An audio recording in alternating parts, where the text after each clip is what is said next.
चौथी बात यह है कि एक दूसरे की मदद और तावन को हरगिज नज़रअंदाज ना किया जाए। अल्हम्दुलिल्लाह ये खसूसियत हमेशा से ईरानी कौम की अक्सरियत में मौजूद रही है और तवक्को की जाती है कि इन खास दिनों में जो कुदरती तौर पर कौम के बाज़ अफराद के लिए दूसरों की निस्बत ज़्यादा मुश्किल हैं, ये जज्बा मज़ीद नुमायाँ होगा।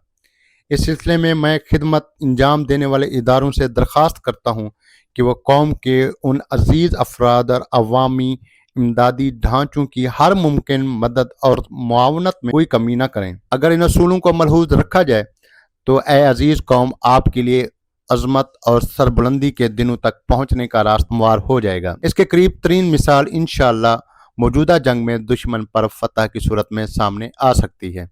ईरान के सुप्रीम लीडर मुज्तबा खामनाई का ये पहला खिताब सिर्फ अल्फाज नहीं बल्कि एक फैसला कुन पैगाम है। इस पैगाम को मुकम्मल समझने और सुनने के लिए तमाम हिस्सों का लिंक्स डिस्क्रिप्शन में मौजूद है। अभी देखें और हमारे चैनल को सब्सक्राइब करें। वीडियो को लाइक और शेयर भी जरूर करें।